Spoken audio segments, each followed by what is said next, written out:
Meus irmãos, a graça e a paz de Jesus para todos. Bom dia a todos.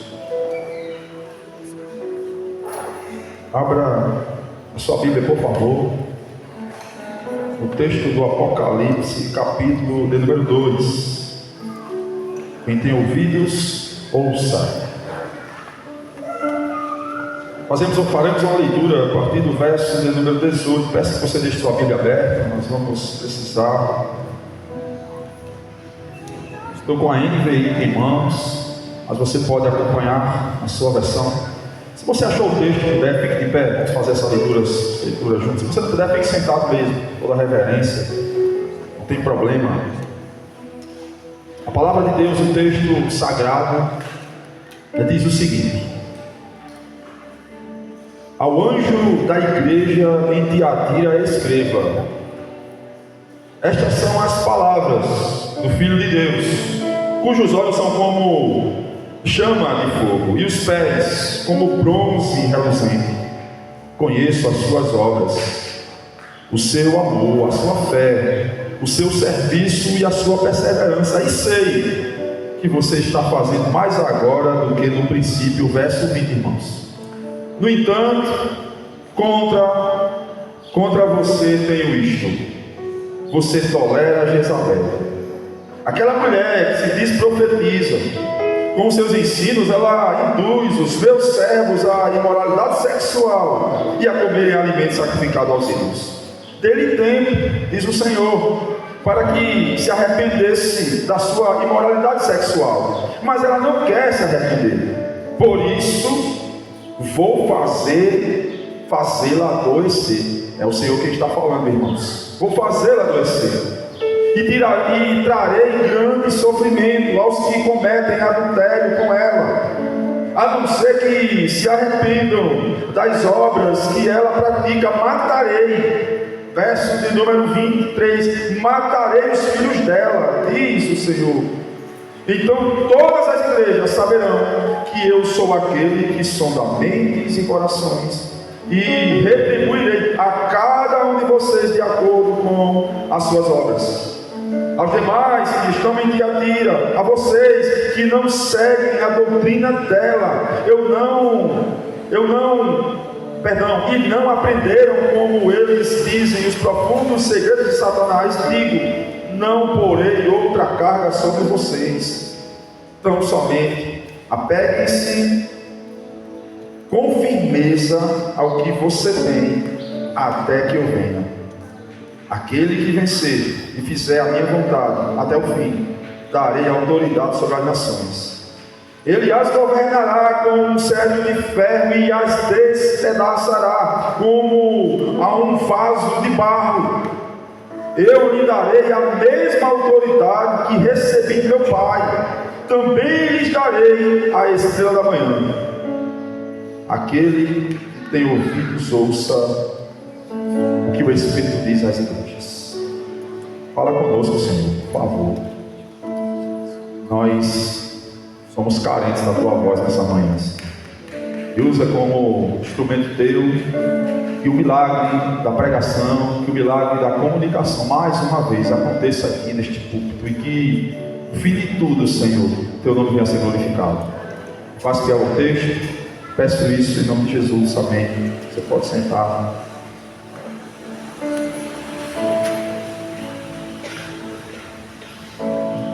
Há um adágio popular, um ditado de sabedoria popular, que eu ouvi bastante quando mais novo, e que cabe bem a guisa de introdução a essa carta, pois o mesmo, ele diz o seguinte: nem tudo que se vê é o que parece, e nem tudo que parece é o que realmente é.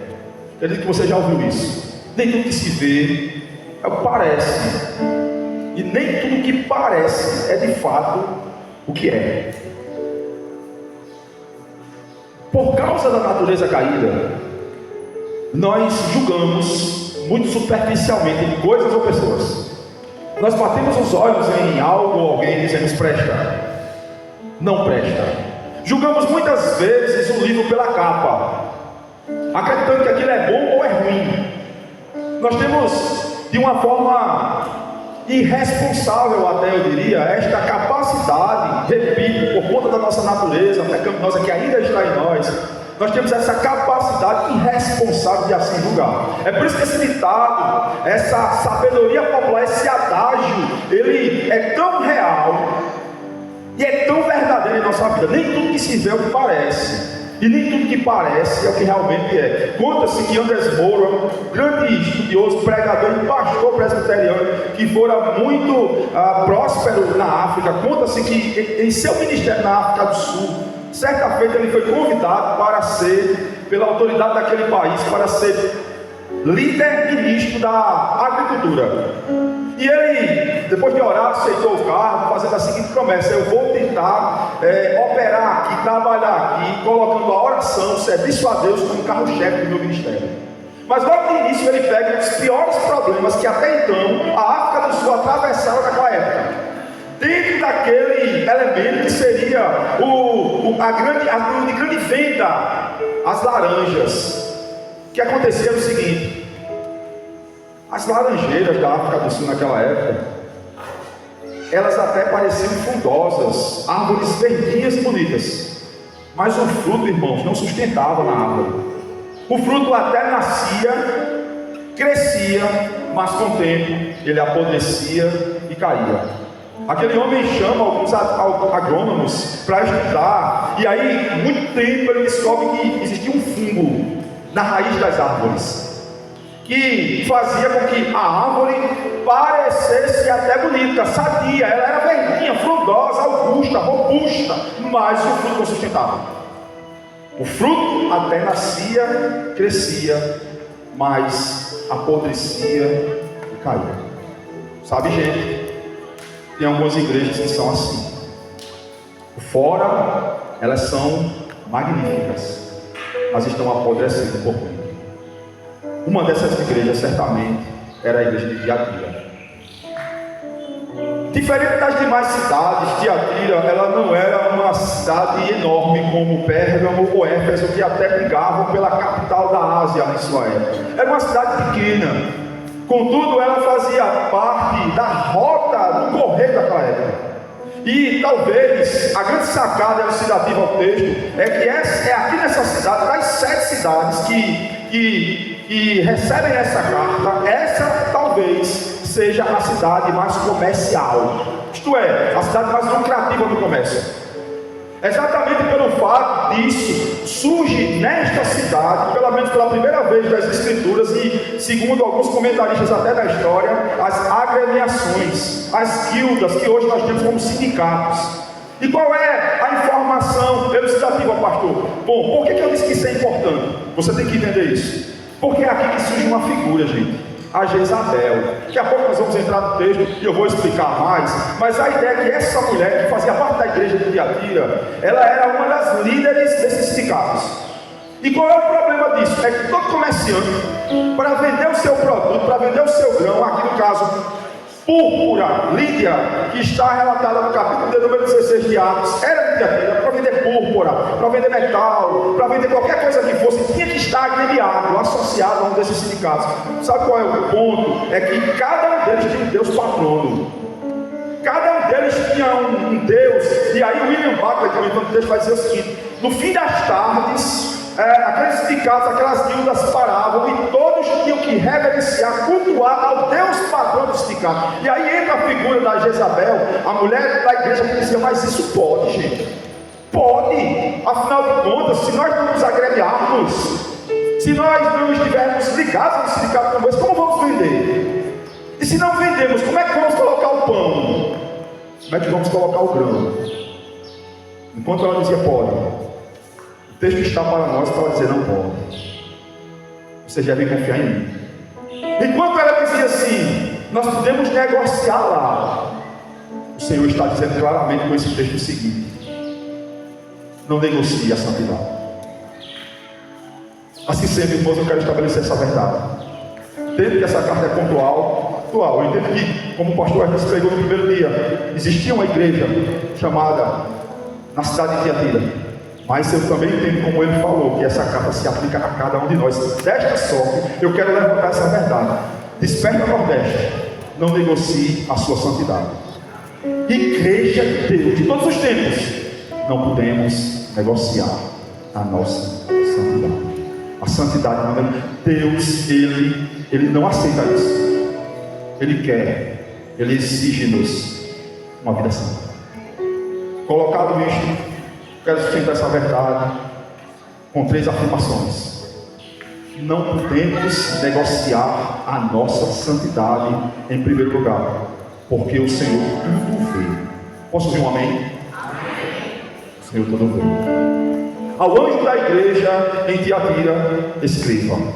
Bom, eu entendo que o texto que está dito aqui, ele não está para um ser celestial que é responsável pela igreja.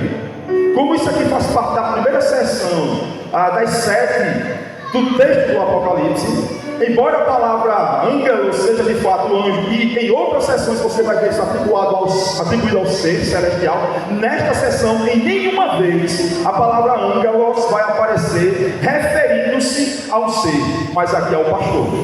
Então, e o significado da palavra anjo é um mensageiro. Logo eu entendo que quando o texto diz ao anjo da igreja em Tiatira escreva, lê-se ao pastor da igreja em Tiatira escreva. E aí, gente, vem a grande apresentação. Logo depois, o texto nos diz, ainda no versículo de número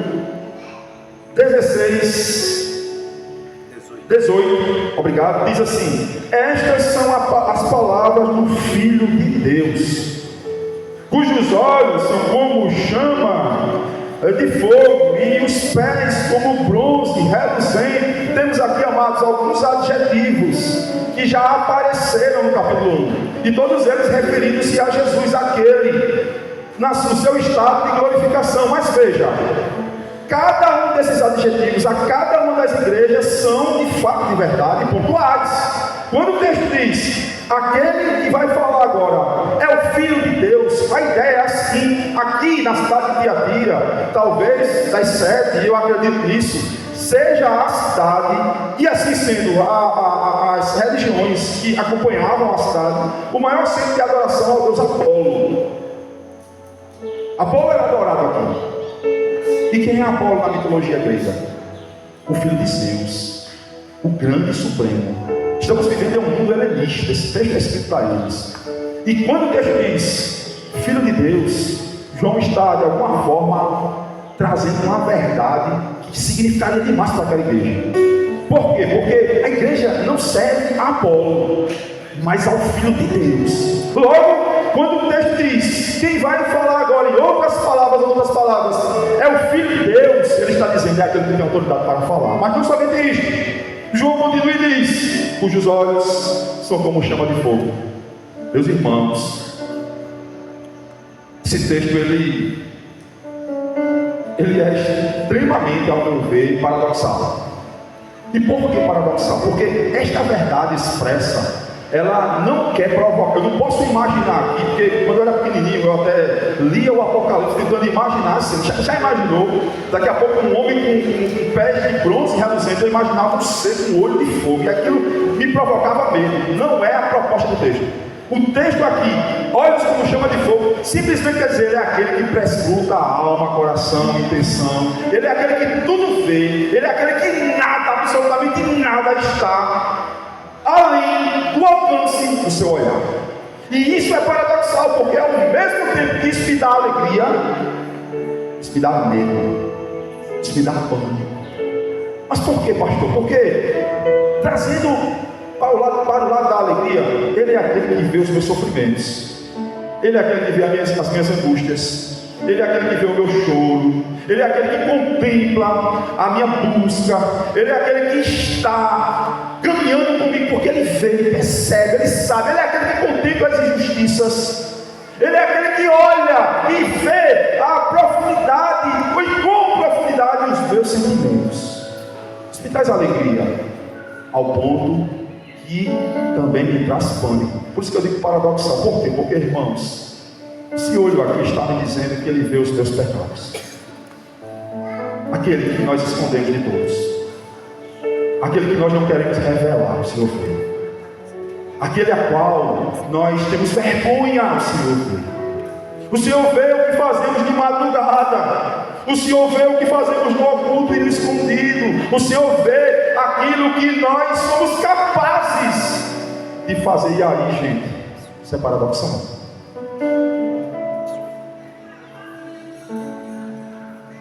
O pastor pode enganar a igreja. É fácil. A igreja pode enganar o pastor.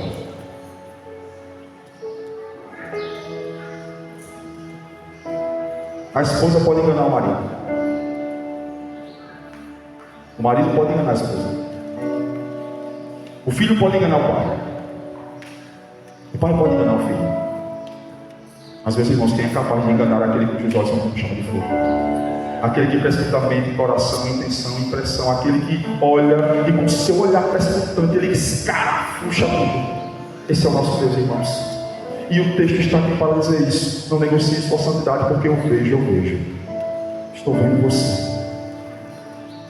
Por conseguinte, em sequência, João diz que ele é aquele que tem pés como bronze reluzente. Em algumas versões está desta forma. E aqui eu entendo que está ecoando Daniel, capítulo 10, verso de número 9, que traz a ideia ali de um Israel que está promíscuo, mergulhado em uma idolatria, mergulhado em uma orgia cultística, de culto, tentando se ludibriar, se enganar com outros deuses. E ali você vê um ser que está para esmagar, um ser que não tolera. Por isso que essa verdade, irmãos, que não negocie sua santidade, ela cabe no texto. Uma vez que o texto aqui está para dizer: olha, eu vou esmagar vocês.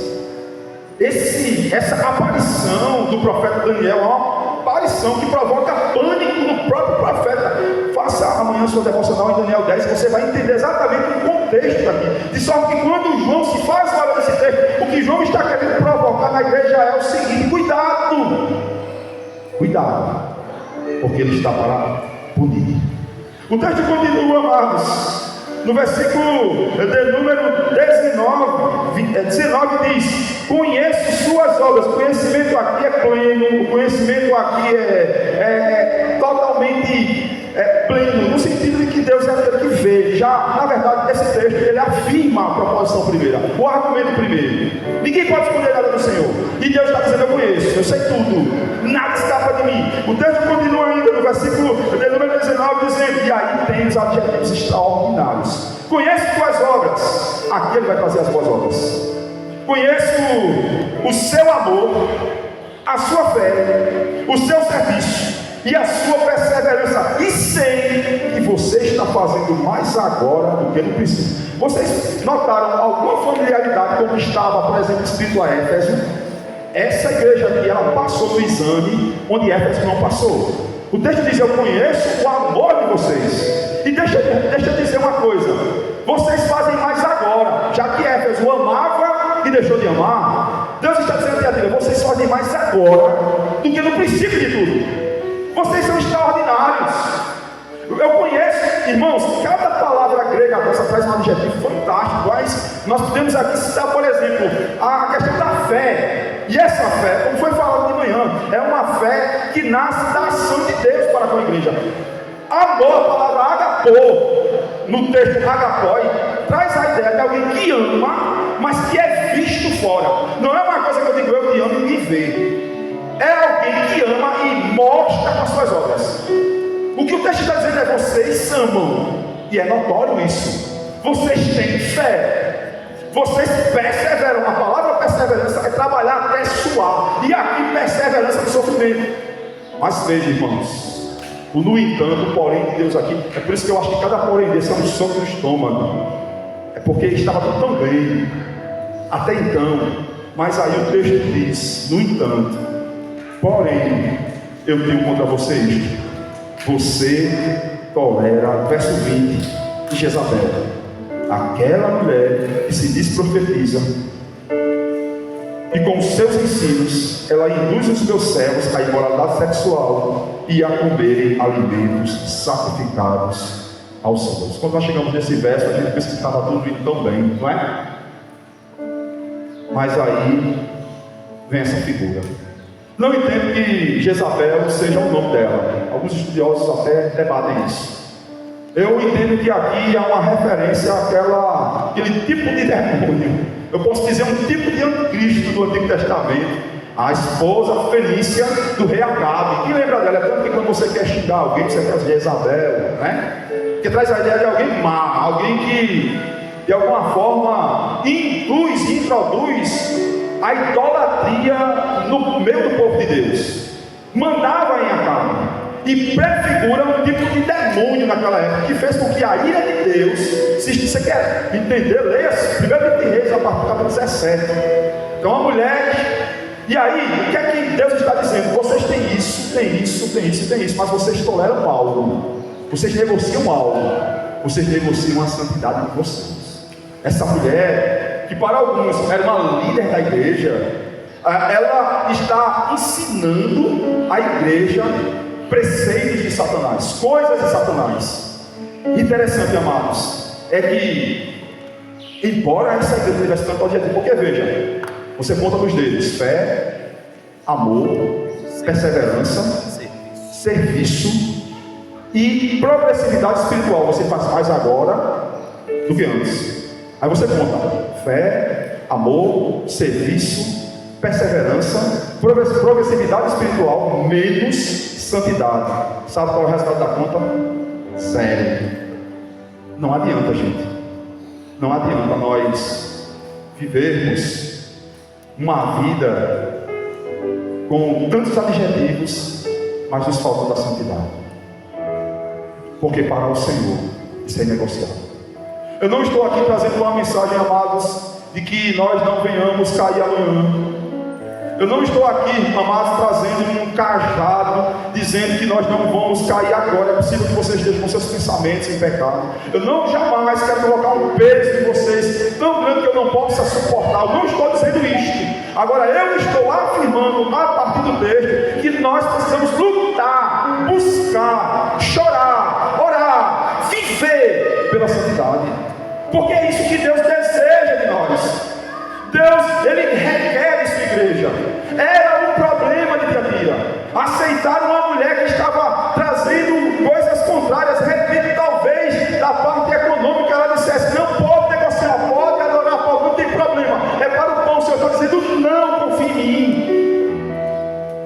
Talvez em outras áreas ela induzisse. Mais à frente, o João vai utilizar-se de um hebraísmo tirado do Antigo Testamento. Os segredos de Satanás, que significam em suma, uma mulher que dizia o seguinte: olha, para você vencer o pecado, você deve aliar-se a ele para ser testado.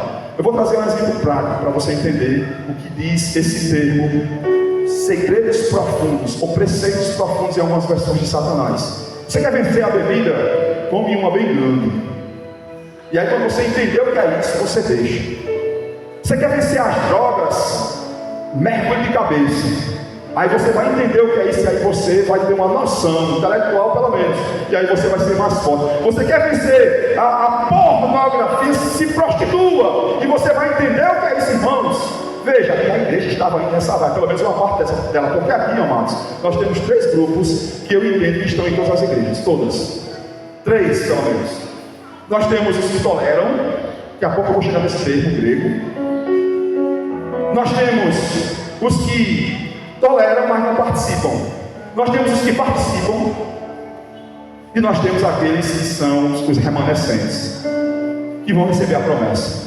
A grande pergunta é: onde nós estamos nesses grupos? Nós somos os que toleram? Nós somos os que estamos mergulhados no pecado, ou remanescentes do Senhor? Portanto, amados, a proposição é elevada. Não negocie sua santidade, porque o Senhor tudo vê, o Senhor tudo vê. Deus vê. Deus contempla. Deus sonda. Deus vê. Em segundo lugar, por que a igreja ela não pode negociar a sua santidade? Sim, em primeiro lugar, nós não podemos negociar a santidade, porque Deus tudo vê. Em segundo lugar, nós não podemos negociar a santidade, porque o Senhor pune. Tem uma teologia esquecida dos povos: o Senhor pune. Às vezes começa a acontecer coisas na nossa vida, e nós atribuímos ao devorador. Nós atribuímos a Satanás. Mas rapaz, ele não passou aqui, ele nem passou. Foi, como a gente diz aqui na Paraíba, foi só a cauda dele. Ele saiu derrubando tudo. Rapaz, o devorador entrou e acabou com tudo. Porque eu penso que às vezes somos mantos. Somos deformados na nossa teologia. Nem sempre o mal que sobrevém à vida de uma igreja vem da parte do diabo, mas da parte do próprio Deus, com uma finalidade, quando é para a igreja: corrigi-la, para que a adoração se volte. E o texto, irmãos, é muito claro, está aqui para mim como água. Essa afirmação: por que eu não posso negociar a santidade? Por que o Desperta Nordeste não pode negociar a santidade? Por que as nossas igrejas não podem negociar a santidade? Em segundo lugar, porque o Senhor pune. Olha comigo aqui, versículo de número 21. Dei-lhe tempo, diz o texto, para que se arrependesse da sua imoralidade sexual. Mas ela não quer se arrepender. Por isso, verso de número 22, vou fazê-la adoecer. Meus irmãos, Deus está dizendo: eu vou tocar nela. Trarei grande sofrimento, diz o Senhor. Mas não apenas isso. Quando você avança no texto, verso de número 22, 23, matarei os filhos dela. O que o texto está dizendo, irmãos? O que significa isso? Deus está dizendo: olha, eu puno, eu corrijo, eu vou feri-la, eu vou matar os filhos dela. E aqui você não pode entender o filho no sentido biológico, genealógico, mas os seguidores dela. O Senhor está dizendo: eu vou matar aqueles que a seguem, os filhos na fé dela, aqueles que seguem esses preceitos demoníacos. O texto continua, amados: matarei os filhos dela, verso de número 23, dessa mulher. Então todas as igrejas saberão que eu sou aquele que sonda mentes e corações, e retribuirei a cada um de vocês de acordo com as suas obras. Verso 24: aos demais, aos que estão em Tiatira, a vocês que não seguem a doutrina dela, não aprenderam, como eles dizem, os profundos segredos de Satanás, digo: não porei outra carga sobre vocês. Em suma, amados, esses versos estão dizendo o seguinte: olha, vocês não podem negociar a santidade, porque eu estou para julgar, e acima disso eu estou para punir. Eu vou punir vocês. Vou colocar essa mulher numa cama. No texto grego, maca, uma cama de doente. Eu vou adoecê-la. Eu vou matar os filhos dela, os seguidores dela, com um propósito. Todas as igrejas saberão: eu sou aquele que puno, eu sou aquele que faço.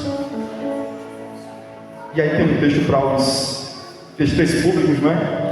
Os que toleram, os que caminham com ela, os que não caminham com ela. A vocês e a ti, aqueles que não entraram nessa onda dos profundos segredos de Satanás ensinados por essa mulher, eu não vou mais colocar peso nenhum sobre vocês. Sabe qual é a palavra interessante do texto? É que isso vai acontecer com uma condição. Você percebeu aqui no versículo de número 24, quando ele diz assim, versículo de número 25, ele diz assim: tão somente, o que é que o texto diz? Apeguem-se ao que vocês têm. Aí nós, hermeneuticamente, perguntamos: o que é que eles tinham? E eu vou além: o que significa apegar-se? A palavra grega aqui é uma palavra tirada da pescaria, tirada dessa vida de mar, assim como ele usou mais à frente uma outra palavra, desde tempo. Isso aqui reverbera a graça de Deus. O tempo aqui é um tempo mais ou menos utilizado pelos marinheiros, pelos pescadores, da época, aquele tempo de paciência de quem pesca. Meus irmãos, não sei se vocês aqui já pescaram, mas eu tenho um sogro pescador. E eu me lembro que uma férias nossa, nós fomos a uma casa perto de Cabeleiro, uma praia que tem lá na nossa cidade, e ele disse assim: eu vou pescar de noite. Aí eu, para fazer a fita, também gosto. Eu disse: eu vou com o senhor, seu Carlos, vou pescar lá, vamos lá, vamos. Meu irmão, ele pescava qualquer negócio, acho que era linha de mão, meu, fazia assim jornal. E tome tempo, gente. Eu disse: meu Deus, ninguém tem um peixe. Aí o peixe vinha roubar um camarão. Aí ele pegava, puxava, uma paciência maior do mundo, botava outro camarãozinho. Eu concluí, que negócio sem futuro, vamos acessar esses camarões e comer, né? Mas comprar um peixe. Mas ele lá, pacientemente. Essa ideia de tempo é Deus dizendo assim: eu estou pacientemente esperando que você se arrependa. E aqui, nesse outro termo, aqui, apegar-se é o mesmo hebraísmo, é a mesma condição marítima. Aqui. Entenda uma ilustração: um navio, ele bate em mais pé, e aí começa a afundar, boias são jogadas no mar, pedaços de madeira saem. Quem já assistiu o Titanic vai entender mais ou menos a ilustração. E aí uma boia aparece para você se apega naquilo com tanta força, porque daquilo depende sua vida. Você não vai soltar, não, eu estou aqui, eu vou ficar aqui. Quando o texto diz, apegue-se ao que você tem, o que você tem, que é a pergunta que fazemos ao texto é a palavra. O que é que o texto está dizendo? Se apeguem à palavra. Aleluia. Se apeguem à palavra de Deus. Irmãos, baseado nisso, eu quero dizer o seguinte: nós não precisamos de muito, amados. Nós não precisamos de agendas, de calendários robustos e augustos. Nós precisamos da palavra de Deus. É a palavra de Deus que pode sustentar a cada um de nós. Glória a Deus. E aí, de uma forma extraordinária, o texto está dizendo: apegue-se à palavra, fiquem firmes, não solte. Lembra da boia? Não solte e segure. Apeguem-se ao que vocês têm. Por que não podemos negociar nossa santidade, amados? Porque o Senhor cuida. Por favor, não esqueça disso. Anote isso na tábua do seu coração. Esqueci nunca a experiência que eu passei uma vez com a Alice. Eu estava pregando na igreja de Betel. Terminei a mensagem e eu falava da providência de Deus por meio do seu castigo. O texto de Hebreus, quando o escritor ali no capítulo 12 cita Provérbios e diz que Deus castiga, açoita. E eu estava dizendo exatamente que Deus faz isso conosco. Aí quando terminou o culto, veio um homem em minha direção. Eu estava passando com o pastor Alice, estava do meu lado. E o homem disse assim, magérrimo, irmãos, bem magrinho ele. O pessoal ajudando ele chegou junto e disse: pastor, essa palavra foi para mim, pastor. Eu disse: foi, meu irmão, que bom, graças a Deus, amém. Coisa boa, a gente sempre diz isso, né? Coisa boa, Deus falou com você, amém, glória a Deus. Não, pastor, mas deixa eu dizer uma coisa. Eu estou atravessando por um dos piores açoites, castigos. Eu estou com câncer terminal. E já está em metástase. O pastor está comendo. E esse câncer é um câncer avassalador que, para vocês terem ideia, começou a quebrar os ossos dele. Esse irmão morreu, partiu, mas aí ele deu esse testemunho e ele disse assim: mas deixa eu dizer uma coisa para o senhor, pastor, foi uma das melhores coisas que aconteceram na minha vida. Assim, aí nessa hora o pastor fez: não posso mais dizer graças a Deus, né? Como eu disse antes. Aí ele continuou e disse assim: sabe por quê, pastor? Porque eu era um crente bruto. Eu era bruto. Eu era um crente bruto. Eu não considerava a punição do Senhor. E aí, quando esse câncer veio, eu me sentia grande, pastor. Eu me senti deste tamanho eu me sinto. Eu chego no Laureano, que é um hospital de tratamento do câncer lá em João Pessoa. Eu chego no Laureano e quando eu vejo os outros, eu digo: meu Deus, eu sou desse tamanho. Deus sabe tratar com crente bruto. Ele é aquele que pune para uma finalidade maior. A glória do nome dele. Não negocie sua santidade, porque o Senhor pune. Terceiro e último lugar, porque não podemos negociar nossa santidade. Se em primeiro lugar é porque o Senhor tudo vê. Em segundo lugar é porque o Senhor pune. Em terceiro lugar é porque o que o Senhor tem para nós é muito melhor. As promessas são inigualáveis. É por isso que nós também devemos viver em santidade. A santidade também deve, e isso, irmãos, eu não estou aqui trazendo uma teologia da prosperidade, quem me conhece sabe. Eu estou dizendo que Deus é galardoador. Os santos que perseveram em santidade recebem da parte do Senhor. E isso deve ser pregado. Deus abençoa aquele que se santifica. Deus dá dons àquele que busca. Deus, eu não vou dizer enaltece, eu vou dizer enaltece não no sentido pejorativo. Deus enaltece o seu servo, no sentido de que esse servo vá trabalhar para ele, uma vez que o servo buscou isso. E o texto termina dessa forma. Quando eu olho aqui, por exemplo, E eu quero voltar para o verso de número 24 e ler o resto do texto. O texto diz assim: aos demais que estão em Tiatira, a palavra aqui são para os servos agora. Aos demais que estão em Tiatira, e a vocês que não seguem a doutrina dela, e não aprenderam, como eles dizem, os profundos segredos de Satanás, digo: não porei outra carga sobre vocês. Deus está dizendo: sobre vocês eu não vou aumentar o volume do sofrimento, sobre vocês eu não vou pôr outra carga. O texto continua: então somente apeguem-se com firmeza aos que vocês têm, até que eu venha. Então vamos nos apegar à palavra até quando, amados? Até a volta de Cristo. Vamos nos manter fiéis.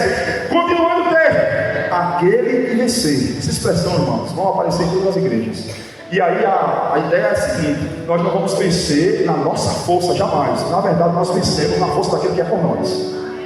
E o texto vai exatamente dizer isso quando ele cita o Salmo 2. Aquele que vencer, verso número 26, e fizer a minha vontade até o fim, darei autoridade sobre as nações.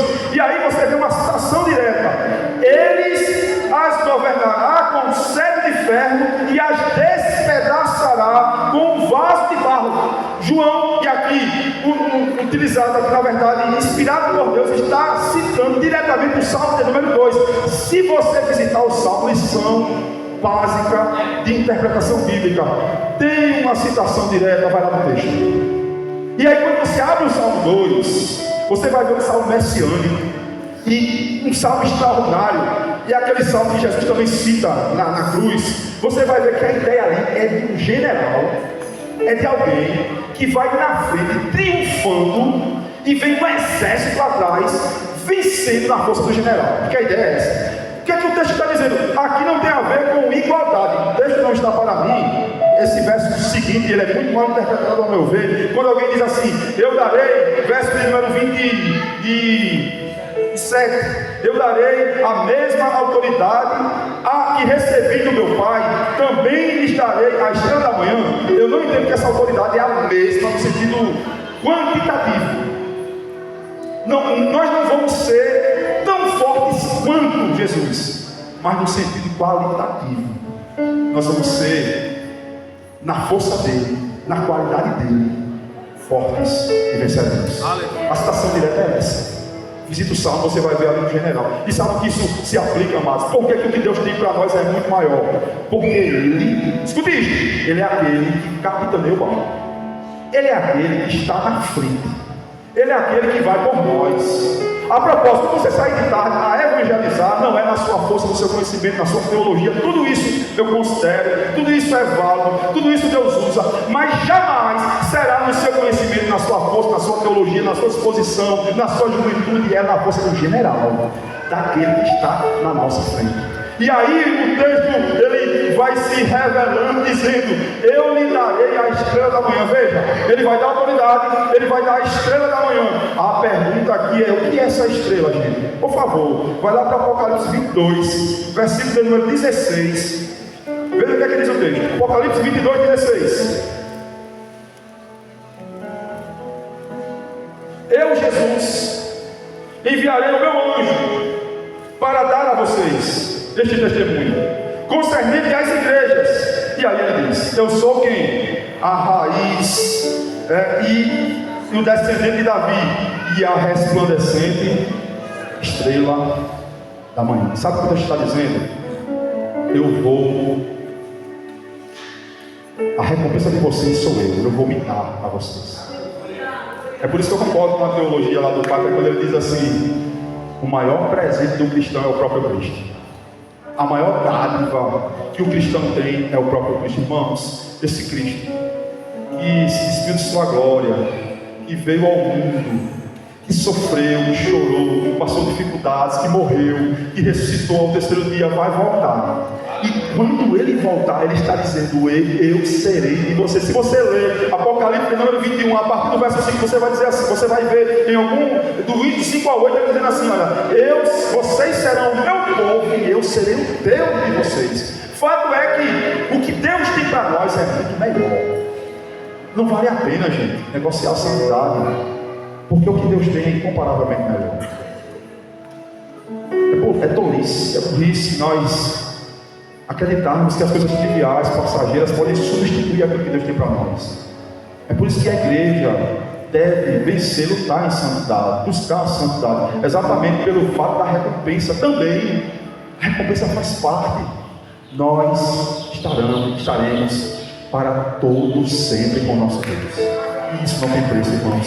Isso não tem preço, porque você passa tanta luta aqui. Se você é comedor de feijão e farinha como eu, você passa lutas. Quantas vezes você não chora, se espera?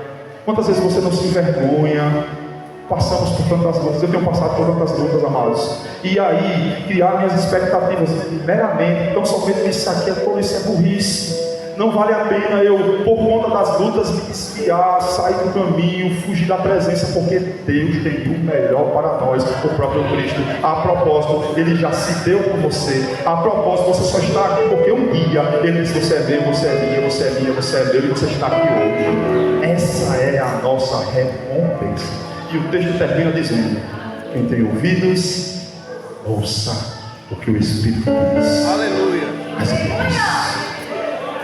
Andrés Mouro, quando descobre o fungo que estava na raiz das árvores, matando os frutos, ele logo, juntamente com muitos cientistas de sua época, desenvolvem um remédio, um antídoto, que não desgarrava, não acabava com a árvore, mas apenas com o fungo, porque a árvore é importante. Mas eu acredito que é isso que Deus tem feito conosco todas as manhãs. Ele tem corrigido sua igreja, Ele tem exortado sua igreja, Ele tem acalmado e acalentado sua igreja, a fim de nos mantermos limpos. Porque um dia, aí sim, nós vamos ser apresentados a Ele em perfeição. Vamos adorá-lo em perfeição. O que fazemos hoje, irmãos, é um espelho, é um reflexo somente.